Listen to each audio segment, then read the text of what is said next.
If you want our endorsement, if you want our vote, if you want our support, then show us that you're unambiguously pro-worker and pro-union. Let's call that a not-so-gentle reminder to the 2020 field from top union leader Richard Trumka.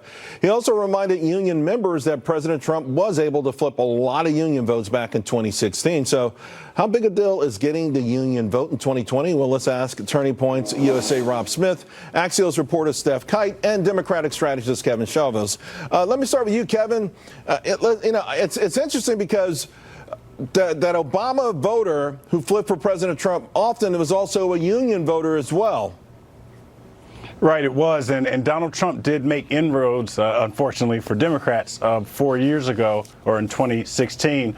But since he's been in office, he's been anything but pro-union. He's passed a couple or issued a couple of executive orders that have limited unions' ability to collectively bargain. That's made it tougher for them to engage in political activities outside of work. So he really hasn't lived up to what he promised. He did a good job of seizing on the messaging that's important to unions. He talked about infrastructure, he talked about jobs and trade, but he hasn't really backed it up. So yes, the Democrats need to make sure we don't abandon unions and that we still recognize how important they are, especially in terms of providing manpower as we ramp up to Election Day. But what's the Trump offering? Steph, you know what? The counter to that would be, well, the jobs have come on.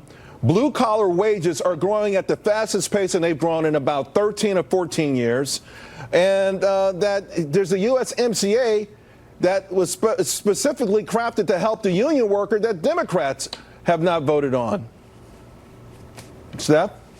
Absolutely. And when it comes down to it, this is really a state-by-state issue, of course. And so while we may not see much change when we're looking at national polls when it comes to support from unions, it's something that can work in Trump's favor, especially in states where it may be a close call. As you said, President Trump has done a good job at making his message applicable to union workers. And in many cases, we saw in 2016, he maybe did that in a way that was better than Hillary Clinton. And so it's certainly Democrats cannot depend on winning the union vote anymore. It's something that they will have to fight for a little bit more than they maybe had to in the past. And I think we're seeing that already with Bernie Sanders rolling out his new proposal to help unions grow. And we're seeing more action from these Democratic candidates showing that they know this is something that they must address and they can't take for granted anymore. Yeah. But when it comes down to it, it's really going to depend on individual states and the issues that matter to the unions there. You know, it's interesting,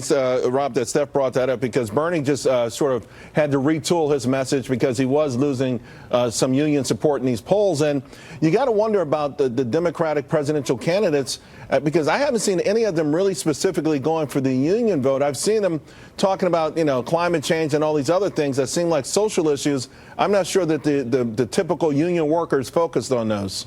Yeah, I'm not sure they are either. Look, you have to think back to 2016. So Hillary Clinton only beat Donald Trump with 8% of the union vote. That is a historic low. As a matter of fact, it was the lowest that it's been since 1984. So for some reason, union voters were just not showing up for Hillary Clinton and for that version of the Democratic Party in the same way they showed up for, say, Barack Obama 4 years before that. And I think that there really does need to be stronger messaging. And the issue to me, and the most interesting thing, is seeing these groups that are historically heavily Democratic leaning now putting these Democratic candidates on notice saying, you cannot take our vote for granted. You're going to have to work for that. You're seeing it come from unions. You're seeing it come from African Americans. You're seeing it come from Latino Americans. You're seeing it come from a lot of voters that Democrats have historically taken for granted. Right. And now those voters are saying, you got to work for us. Hey, I want you to take a look at this video. It's House Speaker Nancy Pelosi facing hecklers earlier this week at an event in San Francisco demanding impeachment proceedings for President Trump. Now, Kevin, does the speaker have a problem brewing in her own party? It feels like there's been an absolute revolt and she cannot get a handle on it.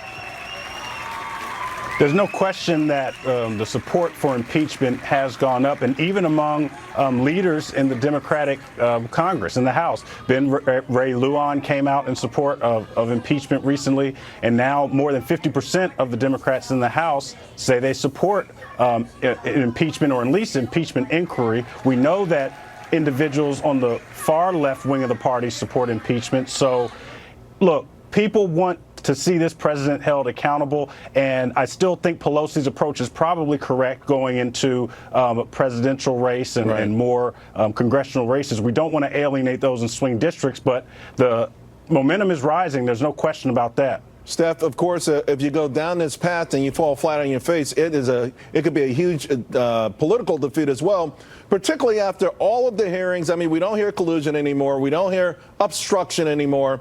I did hear Representative Al Green say something about racism in impeachment. I'm not sure how that will work. So it would be a dangerous gambit, wouldn't it?